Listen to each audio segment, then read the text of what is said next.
meeting of the Town of Lincoln Council to order. And we will do roll call. We are missing two members this evening. Councillor McPherson and Councillor Brunet send their regrets.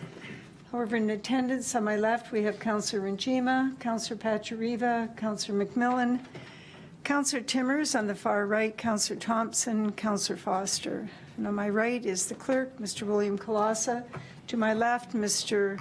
John Nicol, the interim CAO. And in the staff in attendance are Fire Chief Greg Hudson, Director of Finance, Bob Spadoni, and we have the Deputy Chief as well, Bill Blake. All right, are there any declarations of interest, councillors? Councillor Thompson. Thank you, Madam Mayor. My declaration is a reiteration from a previous council meeting in regards to item 4A, and it was a item discussed in a closed session. Very good. And Councillor Timmers. Yes, I have a declaration also from the Finance and Administration Committee minutes regarding a public hearing on a muzzle order, and I am related to the applicants. Very good. Councillor Pachariva. Yes, Your Worship. I declared an interest at the Finance and Administration Committee meeting last week on October 26th with respect to the 20 Valley tourism presentation. Thank you. We'll move on then to the adoption of previous council minutes, and we have the minutes of council special meeting of October 20th. I have a motion moved by Councillor Thompson, seconded by Councillor Foster, that the minutes of the October 20th, 2015 special meeting of council, including the confidential addendum thereto, be adopted as circulated. Are there any questions to the motion? Yes, we're going to have to change that. It'll be moved by Councillor Timmers. Just for the audience, where there's a conflict of interest, we have to ensure that the mover and seconder are both legal and in the room and able to vote. Thank you. The motion is now moved by Councillor Timmers and seconded by Councillor Foster. Are there any questions to the motion? Your pleasure. The motion is carried. Thank you.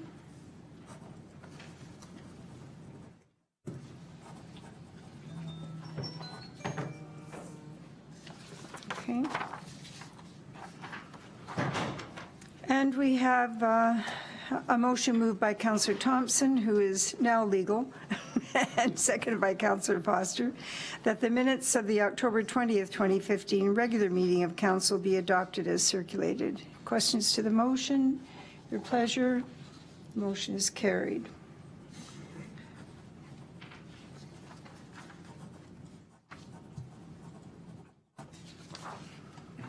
And I have a motion moved by Councillor Timmers and seconded by Councillor Thompson that the minutes of the October 26, 2015 special meeting of council, including the confidential addendum thereto, be adopted as circulated. Any questions to the motion?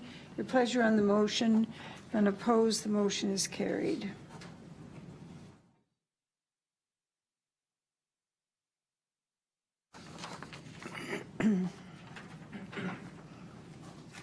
Councillors, are there any business arising from the minutes of October 20th? This would be the special meeting.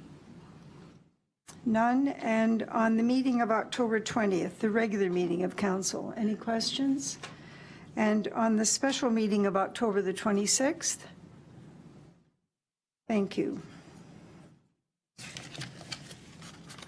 Ladies and gentlemen, at this time, as mayor, I have an opportunity to share with you what I've been up to, and after that you'll be hearing from the councillors. And as it will be morning, now I understand we get the new marching orders from Cogeco. The viewing will be done on Wednesday mornings, I understand. So I welcome everyone who is viewing Cogeco, the Cogeco recording, and thank you for coming and being part of what's going on here at the Town Hall, this meeting in the evening of November the 2nd. Our last council meeting was held on October the 20th, and on October 17th, we all quietly celebrated 1 year since the day for the 2014-2018 council. It was the election, and it was hard to believe that a year had gone by, quite frankly. Every week is busy, and we have accomplished a great deal in relation to our campaign priorities and the priorities for the town of Lincoln that you were involved in shaping through your conversations with each and all of us through the past 10 months. And it will be our pleasure to share the results of our progress for 2015 early in 2016. On October the 22nd, the Niagara Community Foundation announced the creation of the Lincoln Community Fund. Donations to the Lincoln Community Fund represent an investment by individuals, families, community groups to sport, recreation, and culture in Lincoln.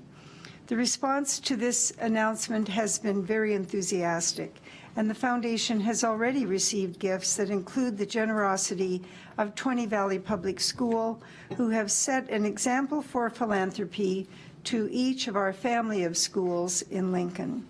And for more information, the foundation can be reached at 905-684-8688. On October the 23rd and 24th, I attended the bulb planting ceremonies and the garden unveilings for the 70th anniversary of Dutch-Canadian Friendship Tulip Gardens at Heritage Christian School in Jordan, where the spring show in 2016 will be a Canadian flag of red and white tulips.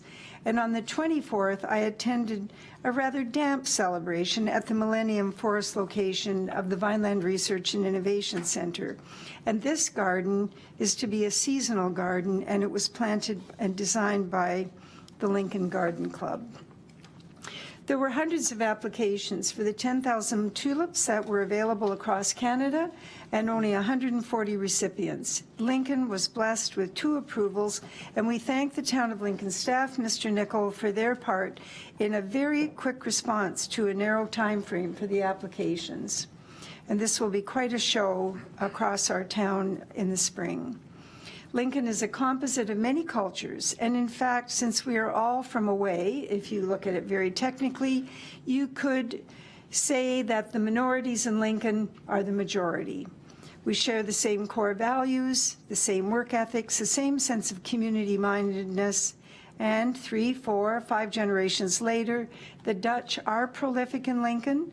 They contribute to our economic development and success as a community.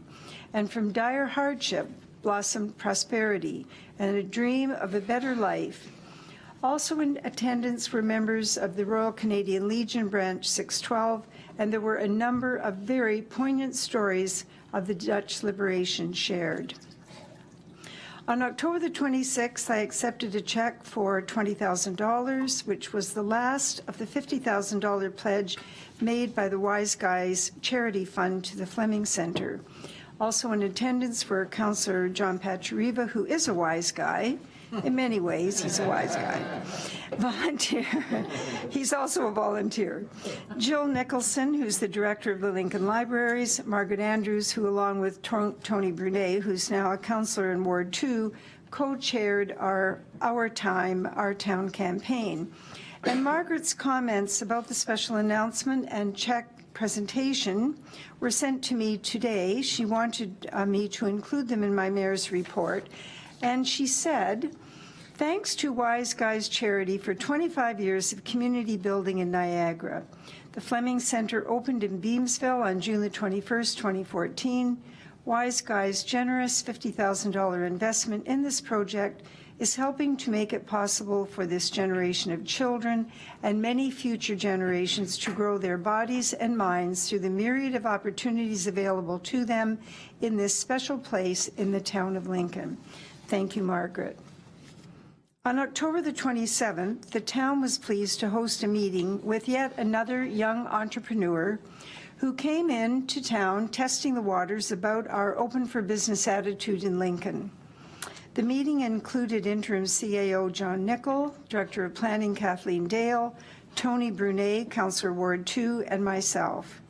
Ladies and gentlemen, making a first impression is often the only opportunity you have to make any impression when it comes to people investing their money. There is big competition for investment dollars, and any delays in progress are seen by the developer to be a risk. This is particularly important for young entrepreneurs who are struggling to put plans in place and money, balancing their finances, and it is equally important for mature companies who invest in a number of communities and have no hesitation moving to a community that is best prepared to support them through the approval process. In Lincoln, we are mindful of our limitations and are always striving for the best customer experience.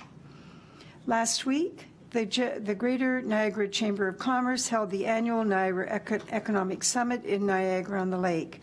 The fees for the summit are a bit steep at $3,800 for a town like Lincoln, so I attended the Friday seminar, which focused on panel discussions regarding transportation, including GO and intermunicipal transit. The growth strategy that was recently announced by the region of Niagara, job opportunities, youth retention, and jobs for the future in Niagara.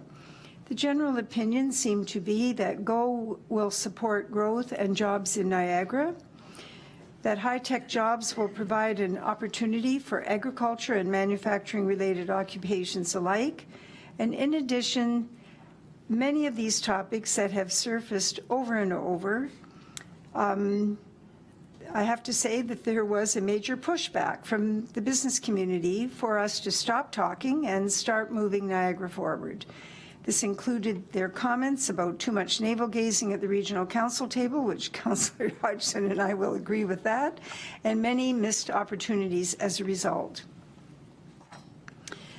Council thanks all of you who participated in the pre-budget questionnaires. There were some very refreshing opinions and a strong indication that Council is on the right track with your priorities.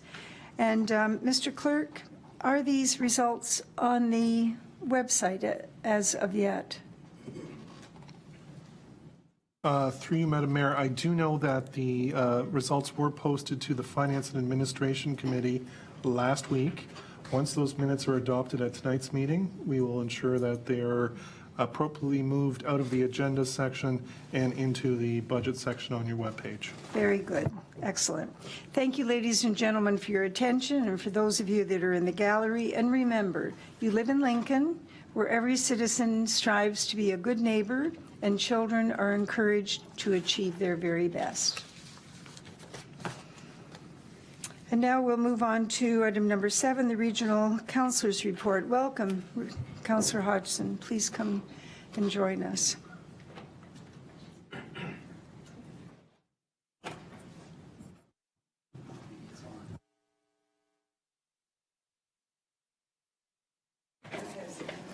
Okay. Anyway, welcome everyone. I shouldn't say welcome.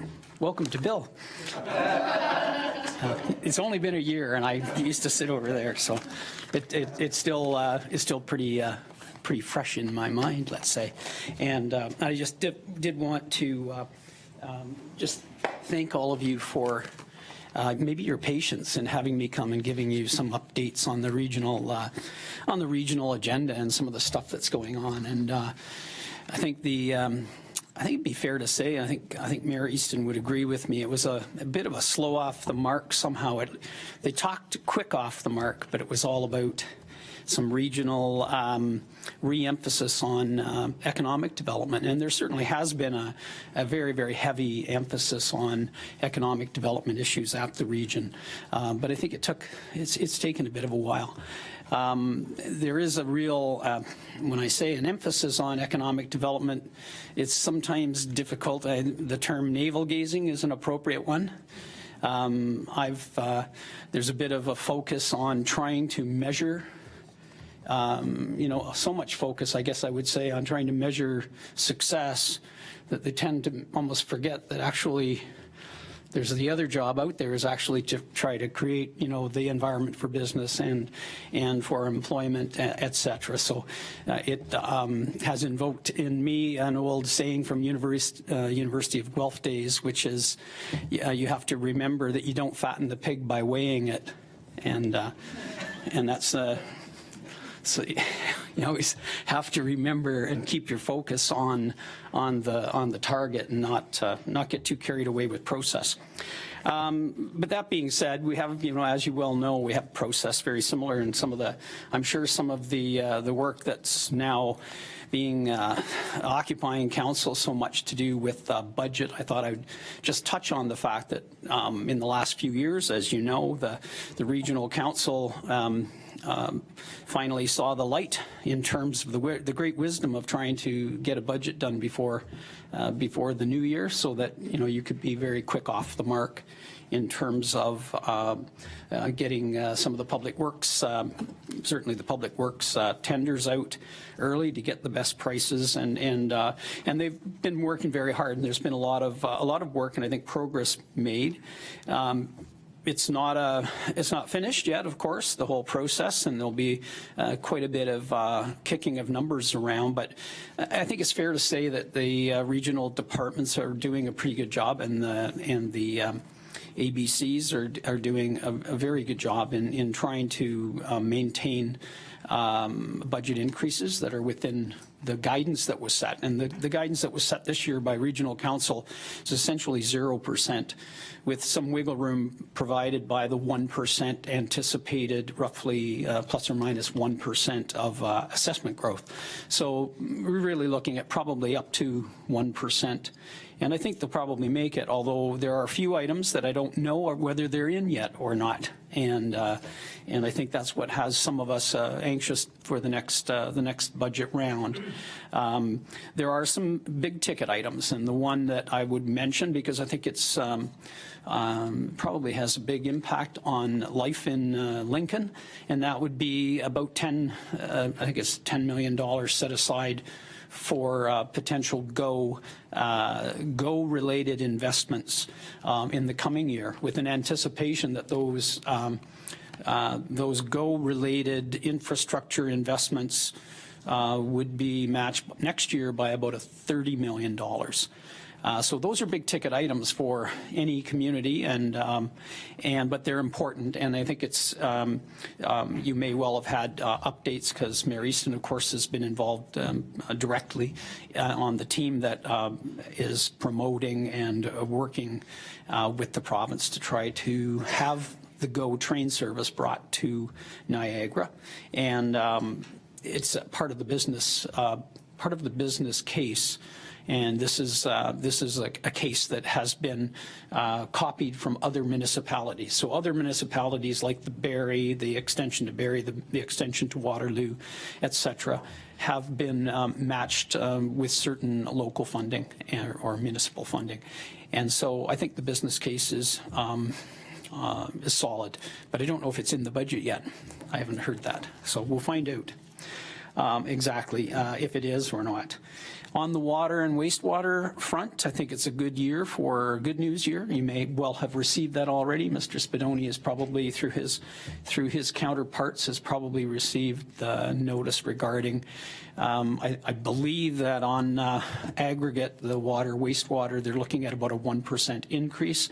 But because of that reconciliation, if you remember, there's that every 3 year, there's a 3-year rolling average and then an annual reconciliation, which we probably didn't recommend, but some of the municipalities that experience a lot of wet weather variations because of basically because of leaky pipes, they wanted a reconciliation done. So now what's happening is we're getting some spikes and jumps, but I think this is a good year for Lincoln, and certainly I think you're going to have some room, and that always helps when it comes to trying to deal with some of the pressures and the cost challenges that we have distributing the water locally. So I think that's a good news story.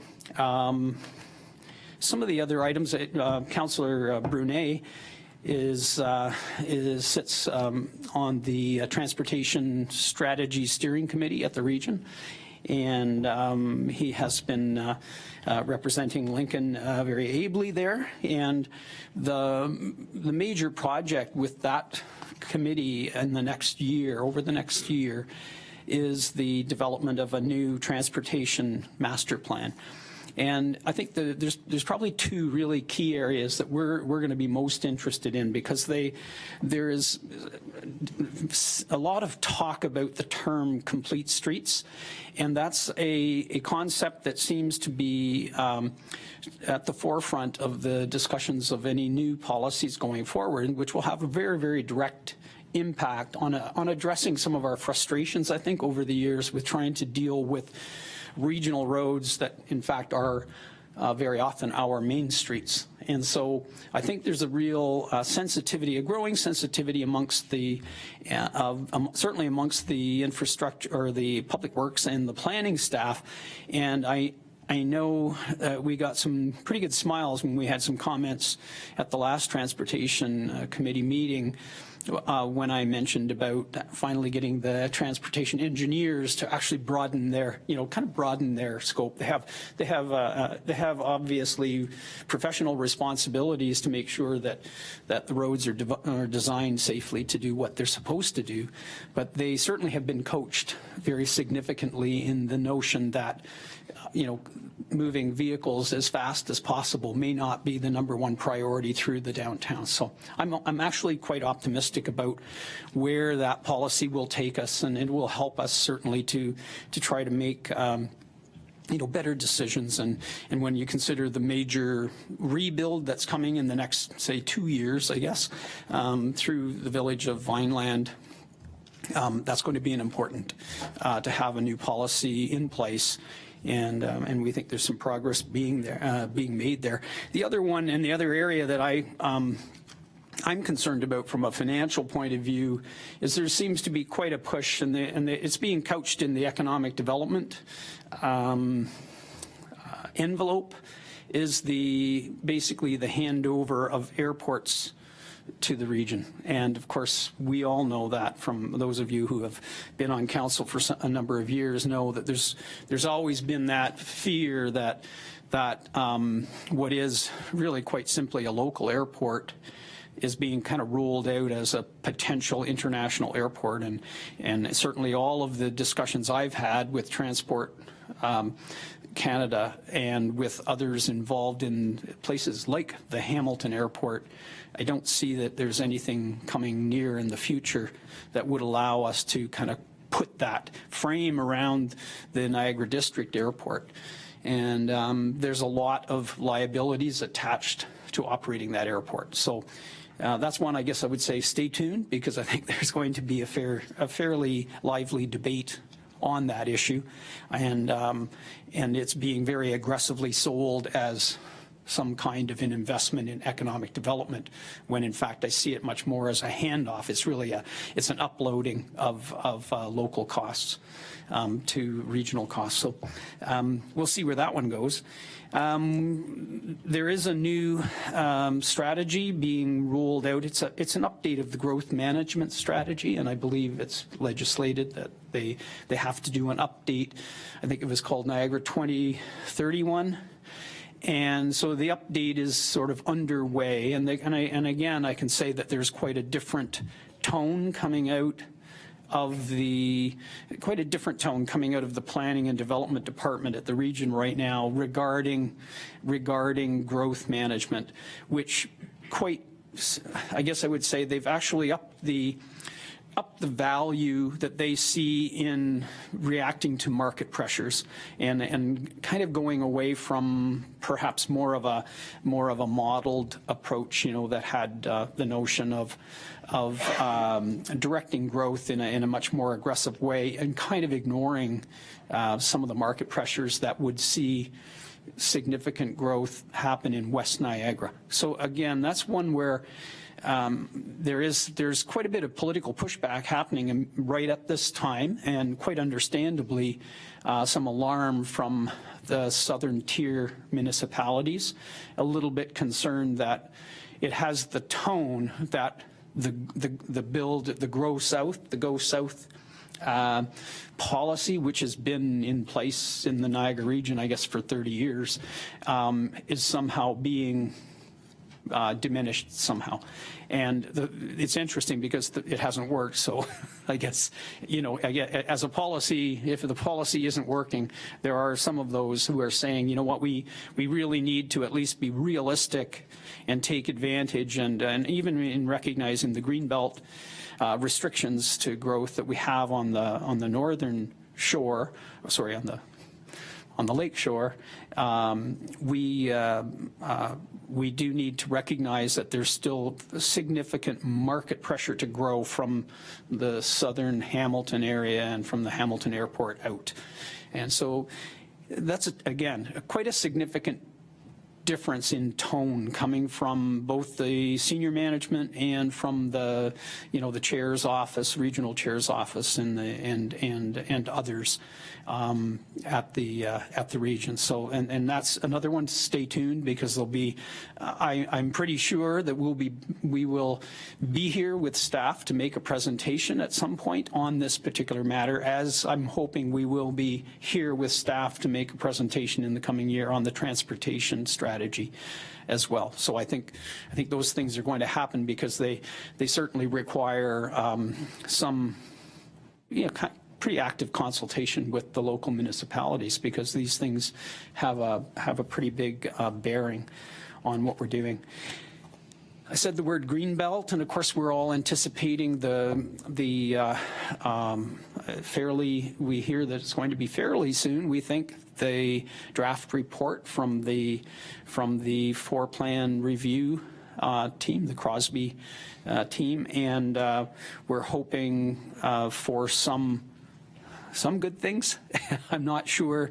I'm quite sure we Niagara will not see all of their wish list fulfilled.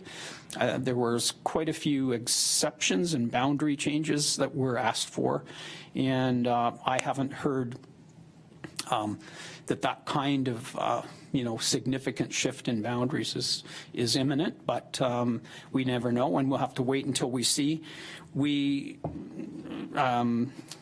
Sandra has worked with me on the new agricultural policy and action committee, and we continue to have quite a lot of activity to do with the Golden Horseshoe Alliance.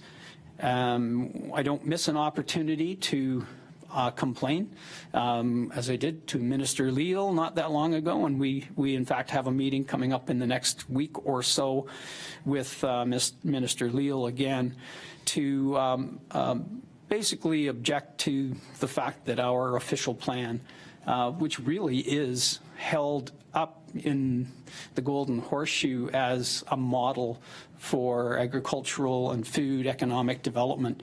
So it's not going away, and certainly I'm fairly optimistic that ultimately the plan will be approved, and what we're really hoping for is through the Greenbelt review is that the big sticking point seems to be just about setbacks and the nature of maintenance that you would do on some of the drainage infrastructure. And quite simply, life will go on. If the Greenbelt makes it illegal to keep your drainage infrastructure clear, the farm community will have to keep the drainage infrastructure clear, certainly with some of the extreme weather that we seem to be seeing a lot. So it's kind of a setup for an OK Corral kind of situation, and I don't mean to laugh at it, but if I don't laugh at it, I'm going to cry. We've done a lot of presentations, and as I say, Mayor Easton has been at a number of the events. I was at the Economic Development Forum the other day. I was a little disappointed in that the only reference really to agri-food is it's a bit like it's a little bit passé, and that we should be basing our future on something high tech. Well, it just kind of showed that a lot of people in the room didn't realize that agriculture and food manufacturing is all high tech these days, and getting much more high tech as we go forward, and in fact the employment and the growth that we're looking at in those industries are related to productivity gains that are only available through the application of new technologies. So that just seemed to be missing, but we're getting kind of used to that. There's been a lot of, this summer I've had the opportunity to make presentations on agri-food and on food security to a number of different organizations, and I attended one absolutely amazing, I can only describe it as amazing, forum that was organized by Jamie Rayome at the Niagara Heritage, or at the Ontario Heritage Park in Milton, and it was about agriculture and food production in 2041. And they had some of the leading visionaries in terms of the application of technology particularly to food manufacturing. And you know, when we were given the example of producing like a deviled egg using a 3D printer and utilizing cheaper and available sources of protein, et cetera, to do that, and having it look and taste exactly like the original. So the world is really changing, and in food manufacturing, in particular in beverage manufacturing, the future is really bright. One of the facts too, I always like to repeat when and knowing that Town of Lincoln, and we really are, by the way, the Town of Lincoln is recognized as a leader, and your name as a Center of Excellence for Agriculture is still held. I had a PhD student from University of Guelph today that I met with, and a PhD student from Australia. And the reason why they wanted to meet with me was because they had seen online, what is this thing called the Center of Excellence for Agriculture and a town plan? So it really does have some traction. And I think it's important to remember that the food manufacturing industry was the only industry that continued to show considerable growth right through the 2008 and 2009 recession. They were that industry in Ontario experienced over 4% growth each year. So it's got legs, and so we're probably good to hang on to that. The last item, I think that's the last item I should get into tonight. I've kind of rambled on a lot of things. And once again, just happy to be back here. And I know I read about the Town of Lincoln Council and what you're up to. There's some exciting things with your lighting initiative, and there's a whole lot of stuff going on, I know. So anyway, congrats on all of that. Thanks very much, Councillor. Questions from the Horseshoe? Councillor Foster. Yes, thank you. Thank you very much for coming this evening, Bill. This is great. So through you, Madam Mayor, I have two quick questions, and I'm the one is always the one you and I have talked about for a long time, and that is the region and the budget. So when they're talking about 0%, is this starting from a normal 0% budget, or is this taking into account the downloading that's still coming into play from the province? And once again, there is some uploading. There's some uploading going on, and it's not that big a number. And I'm sorry, I can't drag it out of my head. It's not the best year they've had, and those funds have been allocated. And again, Mayor Easton may remember, but I don't recall because it wasn't that significant amount of money this year. But while you're on the subject of keeping an eye on uploading, for the first time since being on regional council, I'm a member this term of the Conservation Authority Board. And you may have read and heard some of the discussion about changing the levy allocation formula. And roughly speaking, what happened is that by going to the provincially mandated formula, the City of Hamilton's share of the Conservation Authority's levy, the levy part that's shared between all the municipalities, would go from somewhere around 4% to 19%. And so you can see in that has all the makings of an uploading kind of situation. What happened last year is that, in fact, the Conservation Authority Board even though I objected, applied a 2% increase, saying they had a mandate to increase the levy for Niagara by 2%, which they did. There would have been, which amounted to then, by the way, instead of a 2% increase, it was about an 8% increase in the levy. Well, they're continuing to collect that.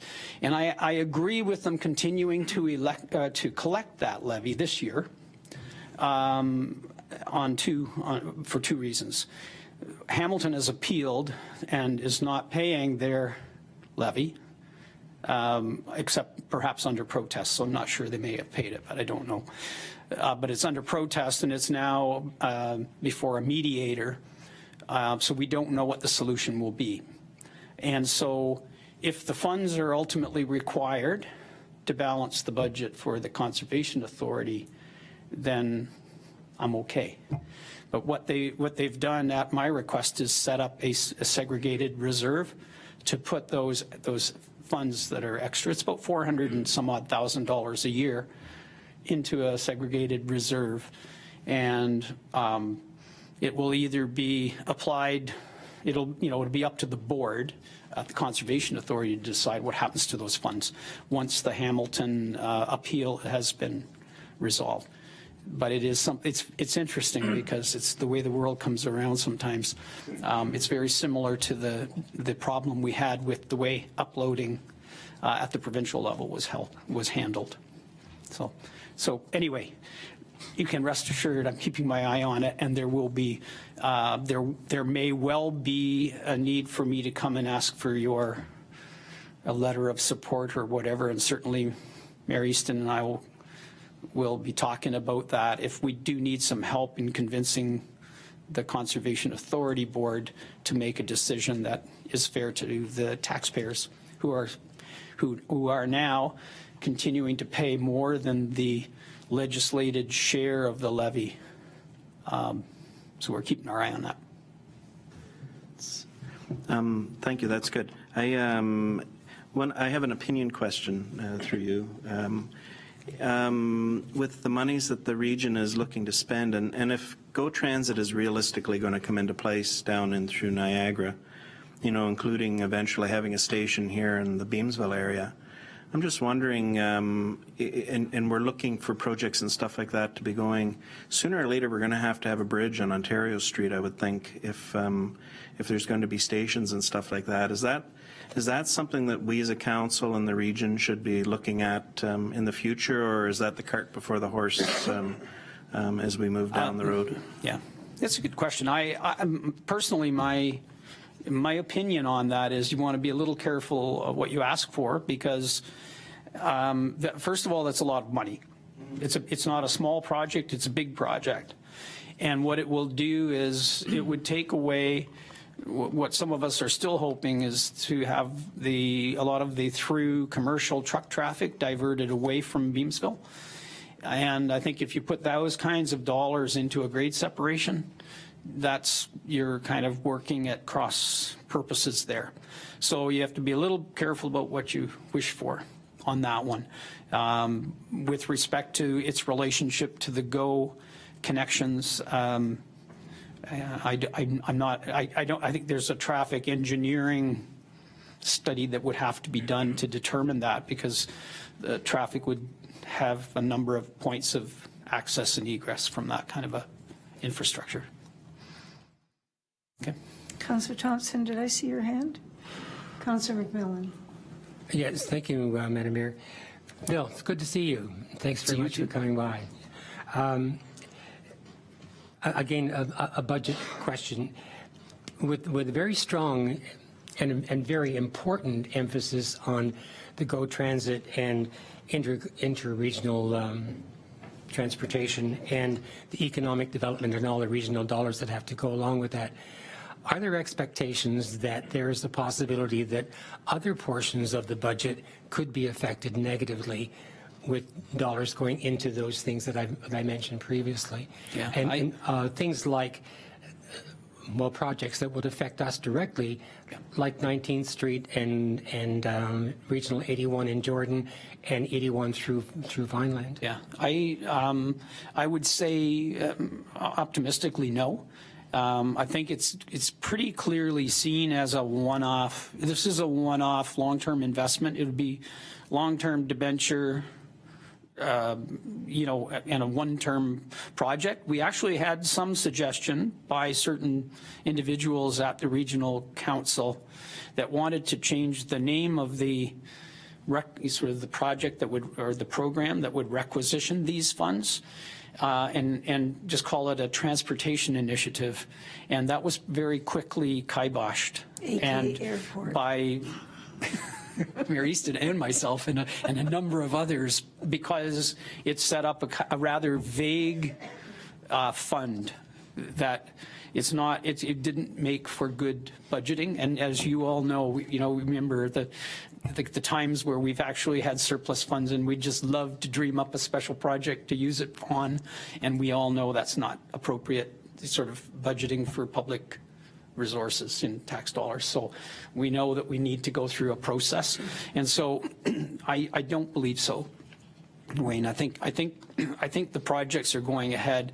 The biggest, you know, the bigger risk is if interest rates were to suddenly, I would say that the biggest risk is if interest rates go high, because the Niagara region has gone very much away from the, in all of its areas of interest, except for rates, they've gone away from self-finance, or, you know, from user pay as we go, I think the term is, to really increasing the debt level at the Niagara region. So Niagara region, they actually moved, they had to change the bylaw about a year or so ago on the debt limit to try to be able to expand debt.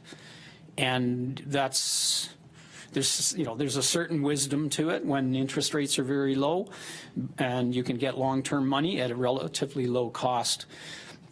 But you really have to be careful about approaching your debt limits that you've set up with an understanding that, you know, that you have, that you, there's a certain risk attached to doing those things. So, but I don't look at those projects as being in peril. I wouldn't say that. Okay. Thank you very much, Bill. We very much appreciate your being here, and come soon, We will. because there's a lot of hot Yep. things that are going on at the region. Try not to wait as No long question this about time. it. Okay. Thank you, councillors. We move on now to delegations. No, we don't. We move on to councillors' reports. And I'll start on the left side here with Councillor Njima. Thank you, Mayor Easton. I do have something. I was going to mention that I had attended the Lincoln Community Fund rollout announcement. That was nice to hear. Nice to be there, and nice to hear that some funds, there's going to be opportunities for people to be able to donate to a cause and know that it's going to be invested within their own community. Councillor Timmers and I attended the workshop for the affordable housing groups between Lincoln and Grimsby, and you also were there, Mayor Easton. That was pretty interesting, talking about the future of Lincoln affordable housing and Grimsby's affordable housing groups, and the direction that they're going to go in. They've Councillor Chambers has a background in affordable housing, so I picked up a lot from that, and I'm very interested to hear the delegation tonight. I was also at the fundraiser for Sisterhood of Soul fundraiser, which is put on by Big Brothers and Big Sisters to raise money for the Go Girls program, which goes on in the local schools. And it's a program to raise self-esteem for young girls and to instill leadership goals for them. And then I was going to tell you a little bit about some things that are happening at the Chamber meeting tonight. There was a discussion about a business directory. We had talked about that before, and that the town, here at the town, we could use a good business directory that we could use, and also the Chamber could also use a database that tells us exactly what kinds of businesses there are in our community, so we can contact them and encourage them to stay, and figure out what kinds of businesses we would like to be attracting.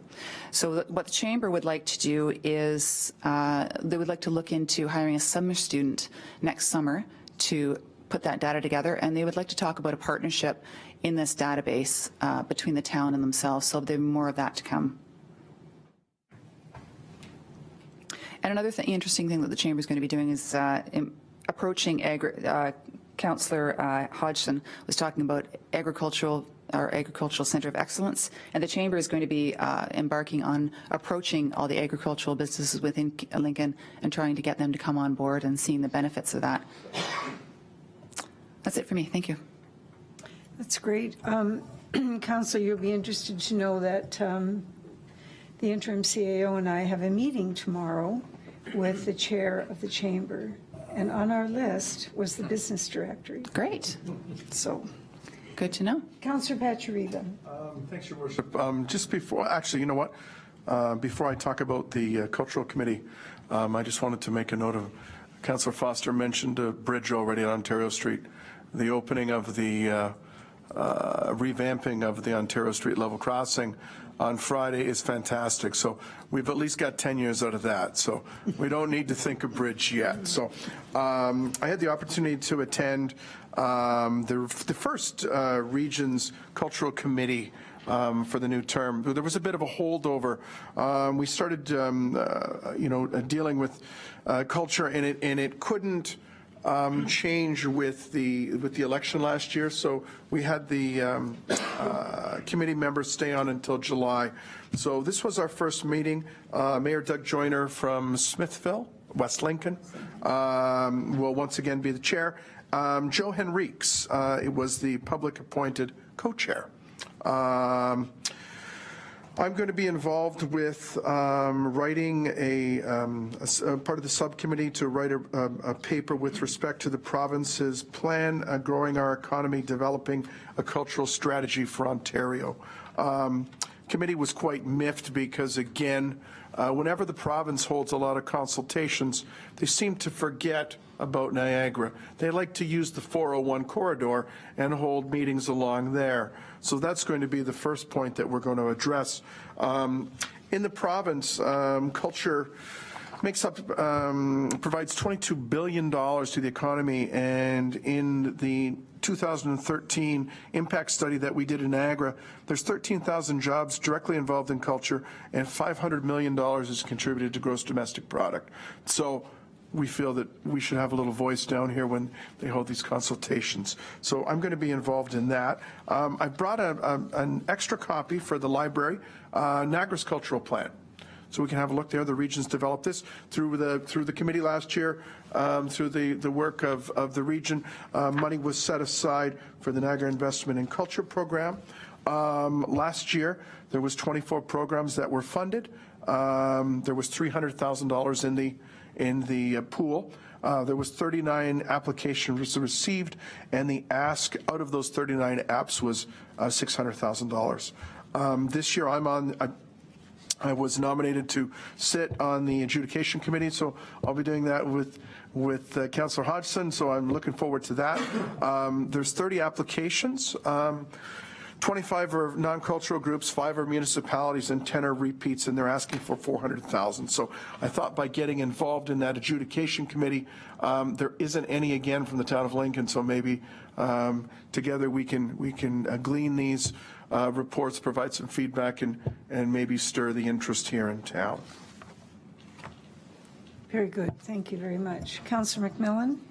Yes, thank you, Mayor Easton.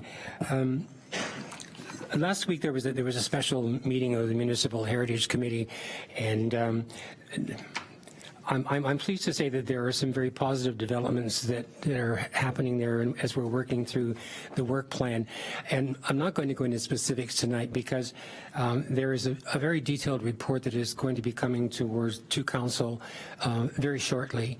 And I will wait until that report is presented to council before I go into specifics of just exactly what the Heritage Committee is doing up to this point. Yeah. Thank you. Thank you very much, Councillor. Councillor Foster.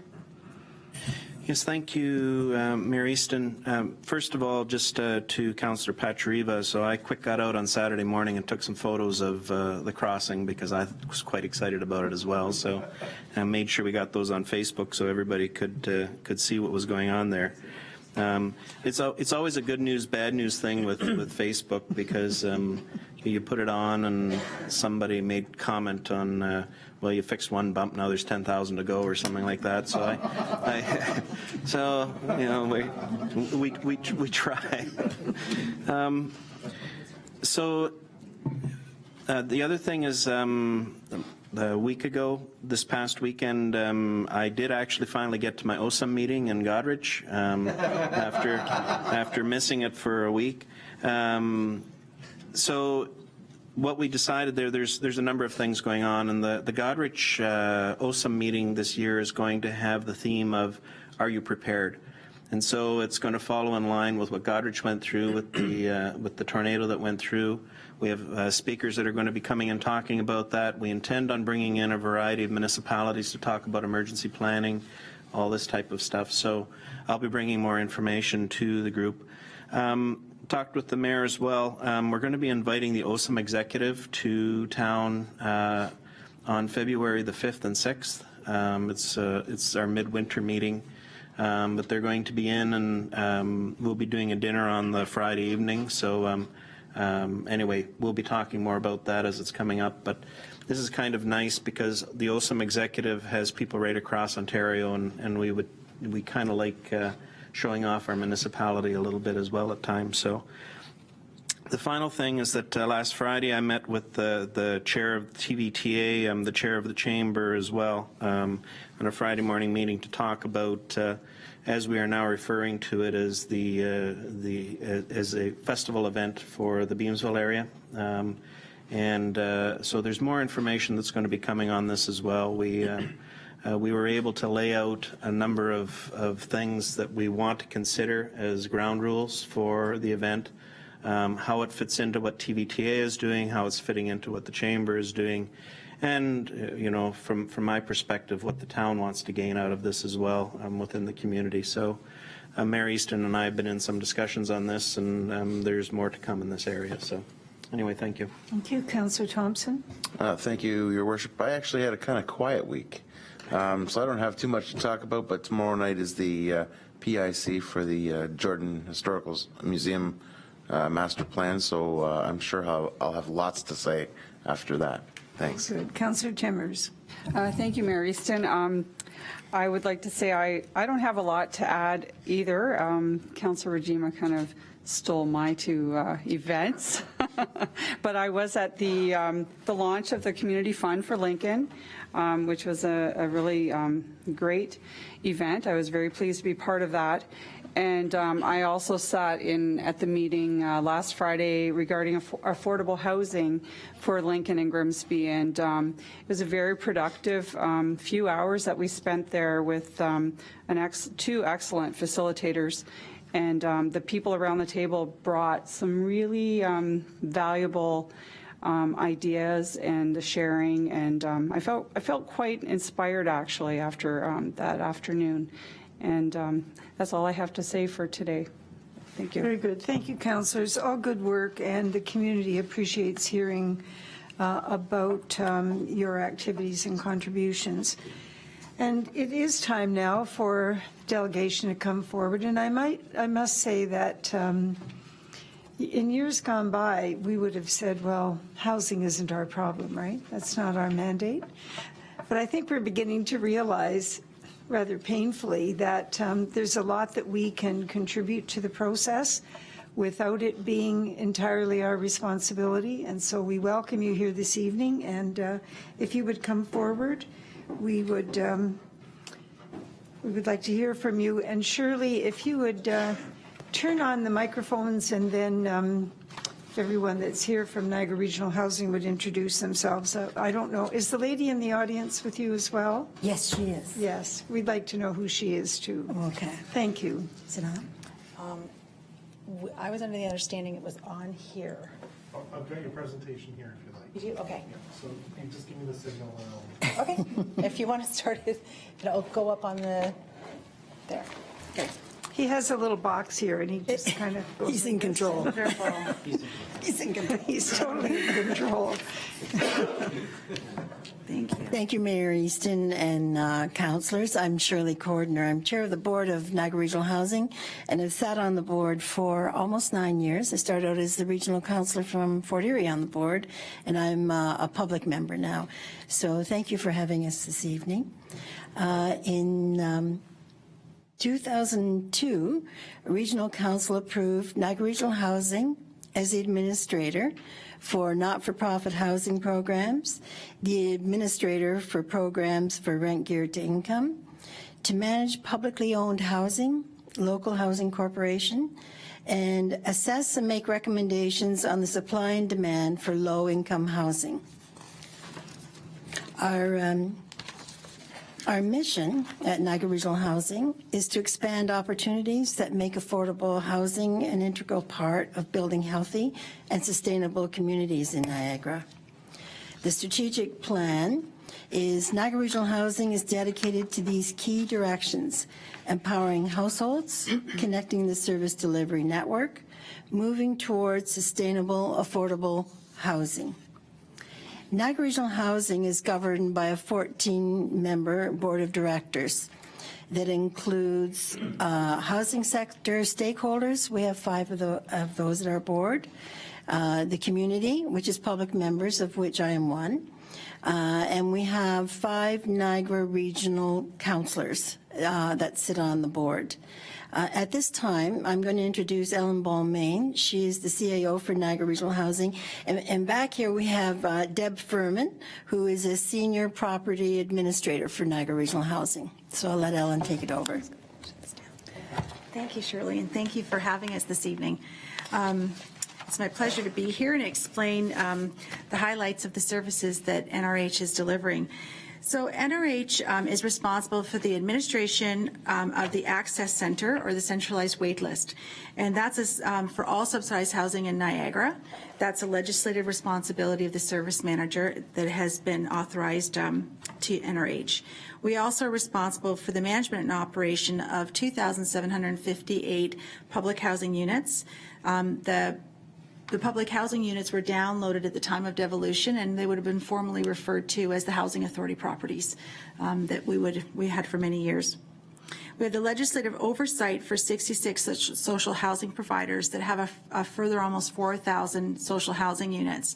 So the responsibility there is to monitor the activities of the group, make sure that they're calculating subsidies properly, that their boards are healthy, that their capital repair funds are in good shape, and that the properties are being well managed. We have administration for social housing programs, and so since devolution, there's been a number of new initiatives that have come down over the last 15 years from the government.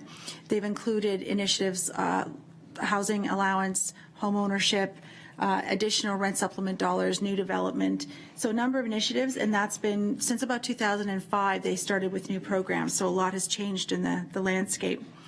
And of course, as I mentioned, the development of new affordable housing units based on formulas under the 80% market rule. So a little bit different than RGI. I'll explain that later on, how we calculate those.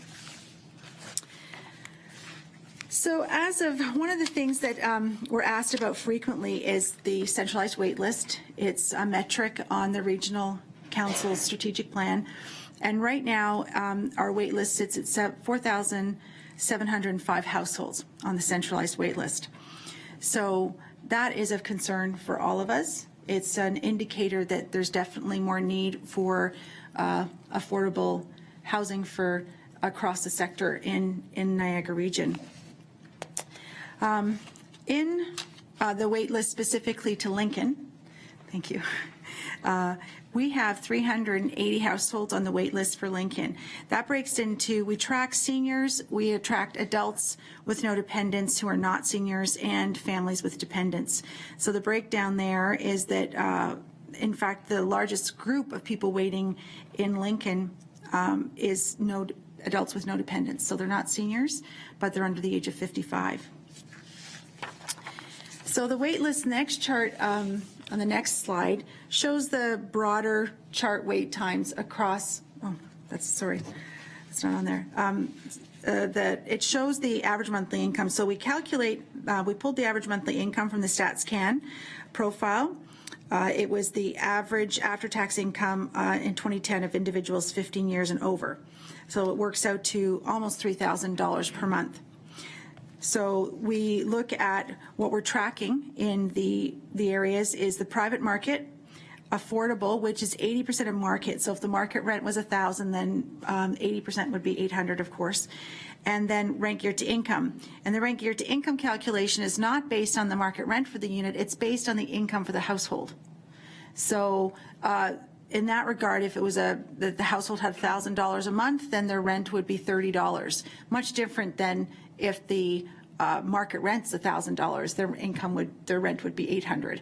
So there's a significant difference, and it's a challenge that we're facing across Ontario, that so many of the new development programs to stimulate new development are based on an agreement with the developers that the government will give capital grants towards those units. And it's a 20-year forgivable loan if they continue to keep the rents for the units that they receive funding for at 80%.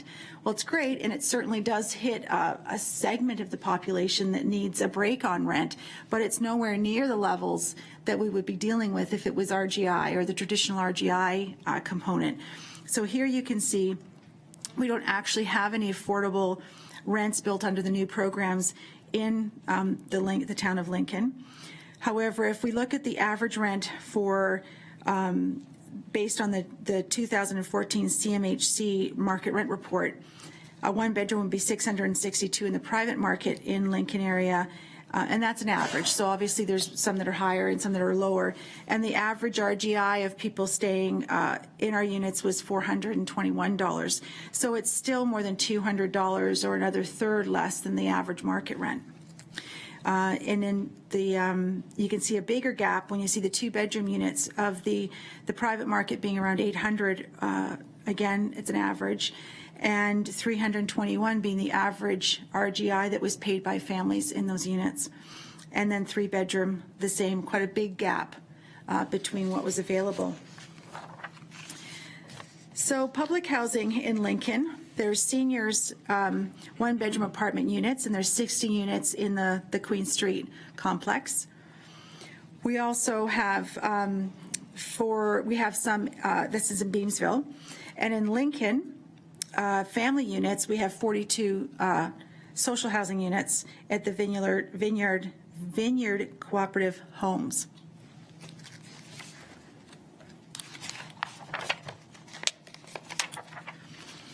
So affordable housing, as I was mentioning earlier, since 2002 to 2014, a total of $44 million has been invested in Niagara to create 597 units of affordable housing.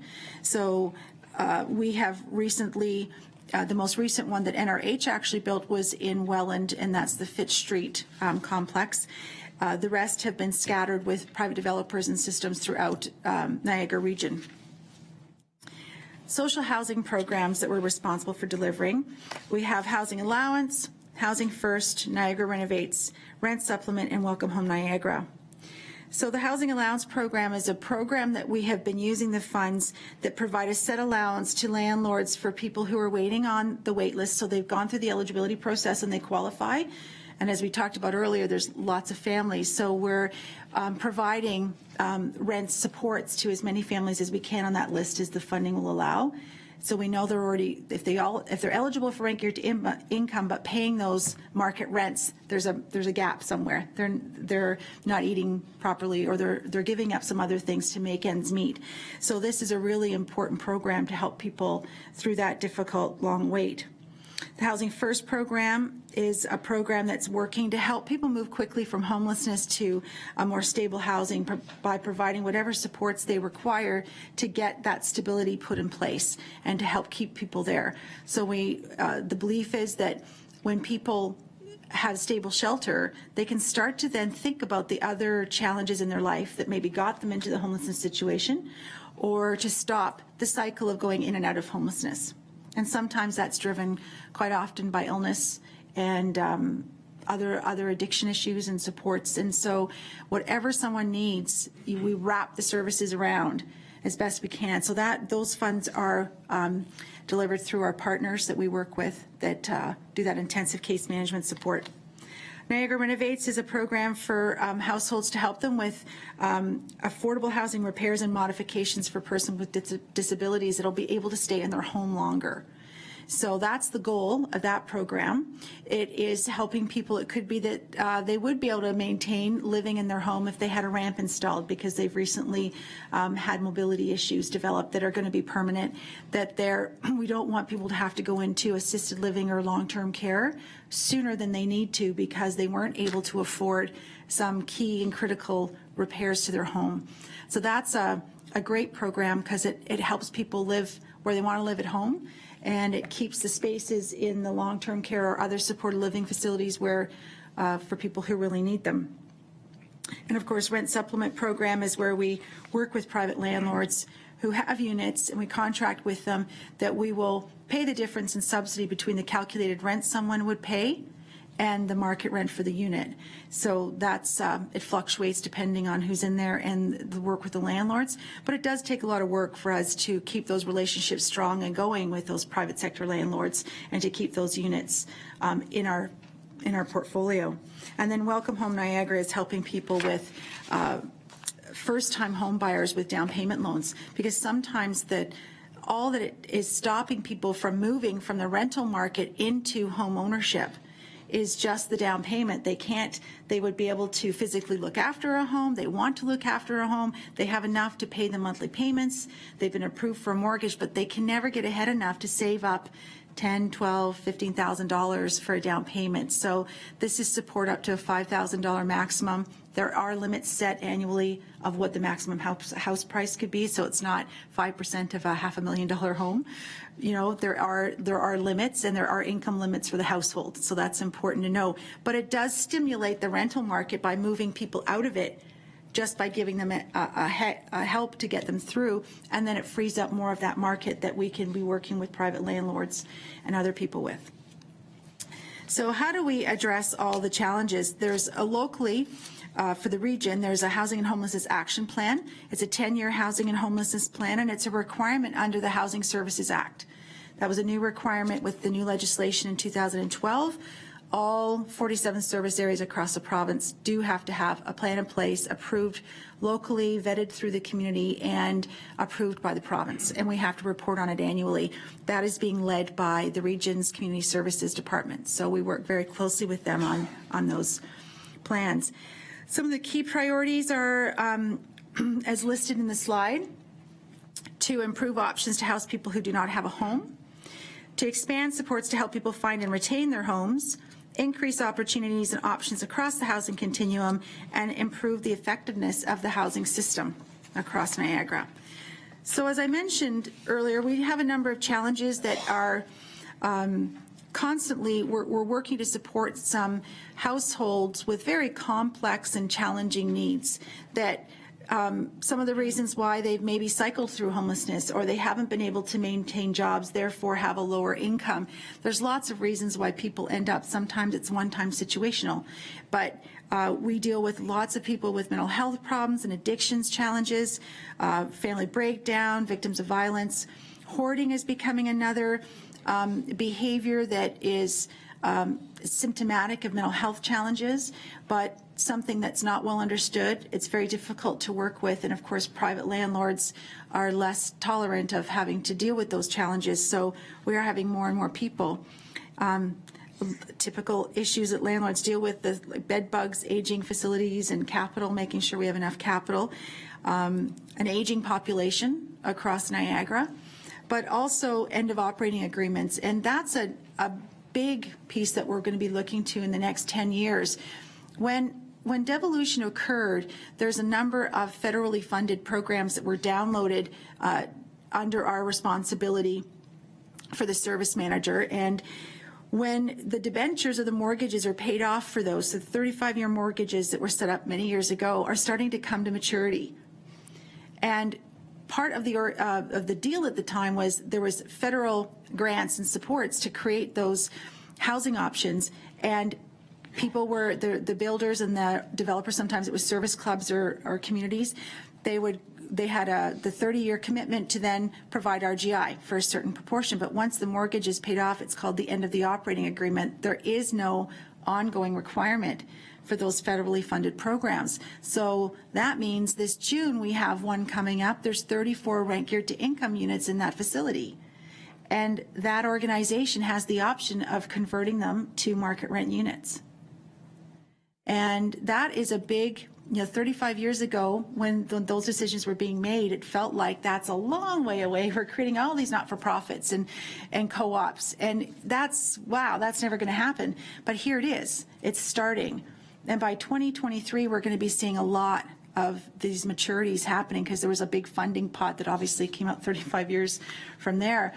So we're working closely now and strategizing with our social housing partners to say, look, what are the challenges? Why would you want to go to market rent? Is it economic? How can we help you with that? What more could we do? Can we enter into rent supplement agreements with you so that we can maintain the tenure for the current RGI tenants that are living in those units moving forward? So this is just new for we all knew it was coming across the province, but now it's starting. So we are very actively engaged in developing plans and strategies moving forward. So we have good partnerships in place beyond the end of operating agreements. So that's a new project that we're really working very hard on. So how can we address all the challenges? Well, collaborations and partnerships, a bit like I've just mentioned through the end of operating agreements. Of course, programs, referrals. We have a very active community engagement program referring out folks and working with partners that provide all kinds of supports to help people live independently. We're looking at innovative finances and rationalizing properties. So how can we be looking at every opportunity and being very creative with the very limited assets that we own, and then also working with our partners. As we said, some of the things we've been working on, we did create the Fitch Street project, which is an example of accessible, highly energy efficient building that was developed with investment in affordable housing dollars. So again, we have a 20-year forgivable loan with the government. When we built that new 67-unit, 4-story building, what we're doing is instead of saying, okay, well, we'll just keep all of the units we got funding for at 80%. We've brought some people in at market because really what the government says is an average has to come out to 80%. So we're taking that opportunity to create some rent geared to income by having some of the units at market that help subsidize the difference so that we can give deeper subsidies to other people. And we're balancing that out and working it out all the time. However, the plan, the financial approvals with the government, whether it was self-sustaining, so it's being constantly funded by the rents that are coming in, both RGI and market, out to a 70-year success plan.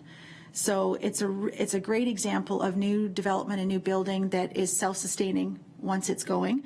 But we're doing that extra step of working constantly with the tenants that are there, with people we can bring in next on the wait list, versus just saying, well, I got the dollars, I'm a developer, it's 80%, everybody pays 80% and we're done. So that's a really good model that's working for us.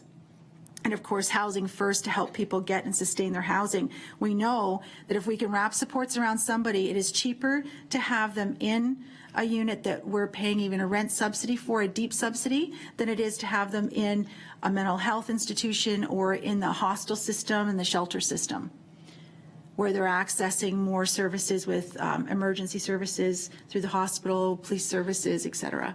So we know that that is a more economical way to do that and also helps people maintain their dignity.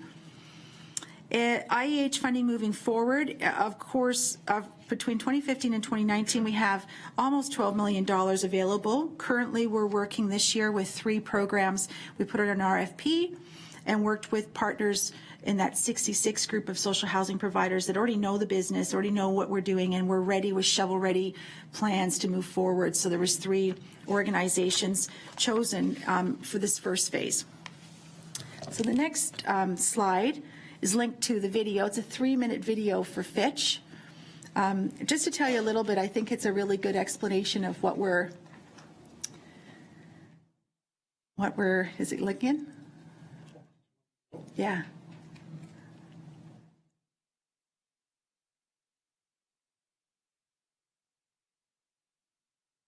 There we go. Thank you.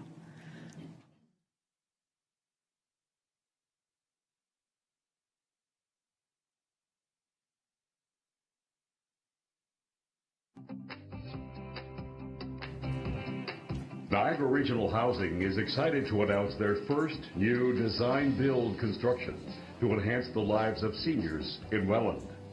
With provincial and federal funding available, NRH's Board of Directors responded with a plan to address affordable housing needs on an existing owned site in Niagara. This land was already zoned for seniors and housed 29 senior households at 235 Fitz Street. Together with regional partners, volunteers, tenants, neighbors, and a local architect, NRH put together a plan for a 67-unit building that would link to the existing Fitch building. The new Fitch building, called Fitch East, is a testament to the progress that has been made in building design since the first Fitch was built in 1982. It's wonderful to see how Niagara Regional Housing has taken into consideration universal design and the FADS document in creating accessible units for our local community. Fitch East is universally accessible. For example, the roll-in showers, higher sinks and mirrors, the lower sinks, actually looking in the kitchen with the pull-out countertop, the ability for rolling up to the sinks, using the stove or accessing the refrigerator. It includes 3 fully accessible ground floor, 1-bedroom apartments. The building is highly energy efficient. It will exceed the current building code requirements for energy savings by at least 40%, mostly ground source heating and cooling by geothermal. It will be financially self-sufficient through a mixture of rent geared to income, affordable and market rents. Fitch East will support itself with no ongoing impact to the tax base or taxpayer. NRH is also proud that this new building will be LEED certified. LEED certification means the building has achieved leadership in energy and environmental design, and that careful thought has been given to the carbon footprint this project will have on the environment. Fitch East is a shining example of smart growth principles. It is an infill project that uses an existing community to accommodate more tenants. It is Niagara Regional Housing's first entirely smoke-free community. There is a clear demand for smoke-free housing in our community. So in addition to the health benefits, 100% smoke-free multi-unit dwellings are practical in that they decrease fire hazards and they also reduce unit cleaning costs. So unit cleaning costs can include painting and other smoking-related damages and maintenance costs. Fitch East is designed to be walkable to further encourage better well-being through outdoor activity and community interaction. Public Health congratulates Niagara Regional Housing and recognizes them as a leader in Niagara. Fitch East reflects the new senior lifestyle. It's modern, environmentally conscious, and encourages good health. It promises to be a welcoming and warm place for seniors to call home.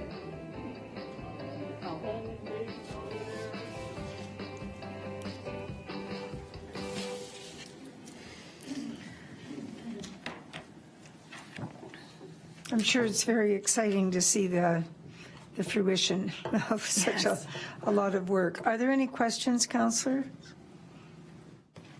Councillor Njima? So obviously, affordable housing is a complex issue, and there's a lot of different programs going on, a lot of different things happening to help support people that need affordable housing and to help create affordable housing. What, as a municipality, can we do and should we be doing to participate to help within our own borders? I think one of the things that we're looking at right now is if there's available land to build, right? So we're looking at, we have to do a fulsome analysis, which will be the first half of 2016. We'll be doing a really good analysis of exactly what is the wait list telling us and what is it not telling us, and also what's available And part of how we're able to keep the project so financially successful at Fitch is that we already had the land. And that's an expensive cost right there, but it was part of the property that was downloaded to us. So we'll be looking to municipalities to see if they're even interested, or if they have space, and looking at innovative partnerships with ourselves, private developers, and so on, and how we can build more facilities as one option. And from there, I think that's the biggest thing right now. And beyond that, I think we do need to look at what other innovative options are happening, what's happening around the province. Everybody's struggling with this issue, and what's happening. We're just starting on that path now. Okay, thank you. Thank you. Any other questions? Councillor Timmers? Thank you, Mayor Easton. It's not really, I don't really have a question. I just wanted to thank you for coming tonight, and it's very interesting information you're sharing with us. When I was at the meeting last week, one of the things that came up around the table was when we talked about how many people are on the waiting list in Lincoln, and 380, is a large number for our population on a waiting list, and singles waiting up to 9 years. I don't know if that's accurate. That's a long time to wait for housing. And anyway, the theme was, who are these people? Like, where are they? It's almost like they're invisible in our community. That we had quite a bit of discussion around that. And it's when you look at the numbers and you talk about the wait times, it just seems we have to do something. We have to figure out a way to create more space, more affordable housing, of course, because families, it's not, it's a cycle. And if we can get those children into affordable housing, into a home, they're going to be more successful as students, more successful as adults, and down the road will cost less dollars if we can get them based now. So anyway, that's just kind of my comment on that. And anyway, thank you for coming tonight. So, thank you. Thank you very much, Shirley, and to your team. We very much appreciate the work that you do, and we look forward to hearing more from you in a more direct way, because it sounds like you may have some plans, and We do. We don't have time to talk about those this evening, but we certainly realize that the burden here is not going away. Well, we appreciate you taking the time. Niagara Regional Housing is it's very complex. And I think we're going out to all the councils just to give you an update like this evening. And Ellen, we will be updating as we move forward on any plans with Niagara Regional Housing. So thank you very much. Thank you. Very good. Thank you, Ellen, for your presentation. I do want to say just one quick thing to the point about not being able to see the people in the area. One of the things we'll be able to bring back next year, we hope, is to analyze where people are applying from when they apply. So where are they living when they apply? And they may be putting their name on a wait list for Lincoln but not living here right now, or may have been living here when they first put their name on the list but had to move. So we're trying to figure that out so that we can feed that information back more in a more meaningful way to what does that really mean for the town of Lincoln, and help us analyze the need for here, and we can target better what we would want to do in terms of partnership moving forward. All right. Thank you very much. Thank you. Councillors, we move on now to correspondence, and I understand there is nothing in that envelope. We move on to reports. The Finance and Administration Committee minutes of October the 26th. Yep. Councillor Njima. Thank you, Mayor Easton. So Councillor Pachariva and Councillor Timmers have left the room because they both had declared a conflict of interest at the very beginning of the Finance and Admin Committee meeting, and they left the room at that time as well. Councillor Pachariva's was regarding his employment at the Tony Valley Tourism Association, and Councillor Timmers was regarding the muzzle order appeal hearing that we had at the beginning of the meeting. And so with the muzzle order, the delegation spoke and we asked for a report to come back and to return to the Finance and Admin Committee meeting in November. And then we had a delegation from the Twenty Valley Tourism Association giving us, explaining us a little bit about what they've been doing the last year and asking for us to continue to fund their tourism initiative. We had a law enforcement long service medal delivered to our by law enforcement officer, Ken Mitchell. And we had a request for a donation from the Beamsville and District Lions Club to return the rental fees that they pay to the Lincoln Center when they hold their pancake breakfasts, and that was in the amount of $949.20, and we approved that. We had a report come to us about the to purchase the redundant dispatch system to allow Public Works to be able to communicate in emergencies through a third frequency as a backup system. The amount was $42,900. We approved that. We had the report on the moratorium on the sale of road allowances come forward. And we're going to be holding a public meeting in January so that people can come out and we can really have a good look at the moratorium and decide what it is that we want to do with that. We had a report come from the region on the payment in lieu of taxes and payment from the region, or a report from the region on our the region.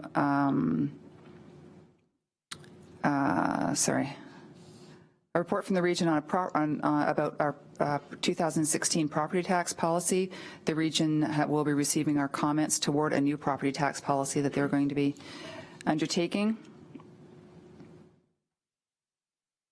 We talked about the pre-budget consultation process that the mayor had spoken about earlier on, that we've held 2 open houses, one at the east end of town and one at the west end of town, and had created a dedicated email address and a survey so that people can have input into the budget process.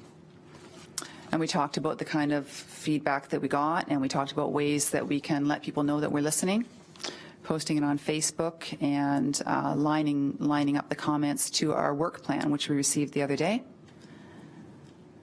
We had a request for a grant from the Rotary Club of Lincoln toward the Tuesday night music series in the amount of $10,860, and that was approved to be from the Rate Stabilization Fund. And we had a report about merging the emergency services dispatch in Niagara region. That was received for information. We talked about the update, the Public Sector and MPP Accountability and Transparency Act. That was received as information, and we decided it was quite a late night already, so we decided to move that forward to the January 2016 Finance and Admin meeting. We also renewed our contract with the Local Services Authority Limited, which is the group that we have on retainer to deal with closed meeting investigations.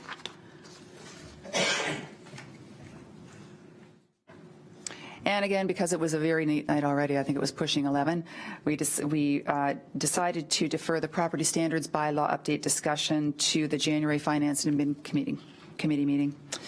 We had 2 closed session items, a matter pertaining to two committee vacancies and a matter pertaining to a court prosecution. And that was it for the night. Any questions for anybody? Any questions, Councillor? Councillor Foster. Hi, thank you, Madam Mayor. No questions, just a comment on the road allowances and what we're trying to do with that. If we remember correctly, last term of council, we decided to put a moratorium on road closures and put that in place for a very good reason. We were concerned about some that had come forward, and we really hadn't, as a municipality, thought through what we want to do with these road allowances that we had in place. So I think as a council and from our meeting that other night, we have certain foundational things that we believe the community requires within this. You know, the open access to water, for instance. It doesn't make sense for us to be giving up those type of road allowances and other items within the municipality. So as Councillor Njima made mention, it's really important for us to have that good public discussion just to make sure that, you know, what it is that we're thinking and what the community is expecting are somewhat in sync. So anyway, we're looking forward to that meeting in the new year. Thank you. Thank you, Councillor Thompson. Thank you very much, Madam Mayor. I just wanted to comment on the redundant dispatch system phase 2 implementation. As Councillor Foster alluded to, OSIM is discussing emergency preparedness, and I'm really pleased to see that we're moving ahead with this and actually implementing this into our public works vehicles in order to maintain communication in the case of a substantial emergency. So I'm really pleased to see that move forward. Very good. I have a motion moved by Councillor Njima, seconded by Councillor McMillan, that the minutes of the Finance and Administration Committee meeting of October 26, 2015, including the confidential addendum thereto, be adopted, and the recommendations contained therein be approved and acted upon. Are there any questions to the motion? Your pleasure on the motion? None opposed. The motion is carried.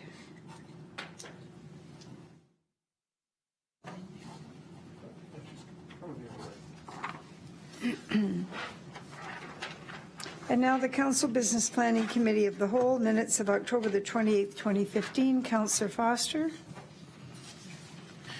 Yes, thank you, Mayor Easton. Our meeting really was about two key items. First was the work plan that staff were bringing forward concerning our future focus and the plans in and around it. And first and foremost, I want to thank our interim CAO, John Nickel, for leading staff through that. The document that was prepared for us was very comprehensive, did tie in our future focus items, very detailed, and one of the things that I was very, very pleased with out of it was the fact that, as John had said during the preparation, senior staff right throughout were actively involved with putting this together. So this is staff's work plan that has come forward at this point. So we had a good discussion about it. John took us through it. Council, everyone was there from council, so we were all able to give some input and ask the questions that needed to be asked on the various items. So that was a very good part of the meeting. The second part of the meeting was concerning the Fire Master Plan, and as we remember our Finance and Administration Committee meeting from last month, we decided to move this to our Committee of the Whole simply because we wanted to have a good discussion as a complete council again on what was happening with the fire department, the plans to go forward. There are key recommendations that have come from the Fire Master Plan. We were able to discuss those thoroughly, you know, how they're being manned, suggestions for locations in the future, you know, a variety of ideas around structure as far as how the fire department is going to work. I got to give our chief full credit. He brought back a document to us that really put into focus, you know, Lincoln as a, you know, permanent small town. Councillor Hodgson here this evening was the one that originally coined that for us, and but I would say that Greg was able to go and provide us, you know, a solid review of how the fire department is going to fit into this. Keeping in mind, of course, that we have some substantial developments that are coming down the pipe within our community, Prudhome's at some point in time. I mean, you know, we've been waiting for that one for a long time. It will happen someday, but again, there will be an effect on the fire department with that, et cetera. So Anyway, again, that was an excellent discussion. I believe we were able to get everything onto the table that we wanted to have as a discussion. And I'm hoping everybody came walking away from that feeling I'm pretty good about both of those areas. So we did have a closed session as well to talk about property within the community as well. So, but there was nothing came out of that publicly. So. Anyway, that's it. I thought it was an excellent meeting. It didn't go quite as long as Councillor Njima's, but we gave it a try. So anyway, thank you. Are there any other comments? I guess we made all our comments last night, but I just, in retrospect, you walk out of those meetings and you're pretty, worn out. But in the future, when those policy decisions come forward, we're just going to be in the best position to be able to make clear-headed decisions. And so, and I must say, I told Mr. Nicol today that since the work plan has been presented, I no longer have a perpetual list for him. He didn't believe me, but I tried my best. All right. Thank you very much, Councillor Foster. I have a motion moved by Councillor McMillan, seconded by Councillor Njima, that the minutes of the Council Business Planning Committee of the whole meeting of October 28, 2015, including the confidential addendum thereto, be adopted and the recommendations contained therein be approved and acted upon. Your pleasure on the motion. None opposed. The motion is carried.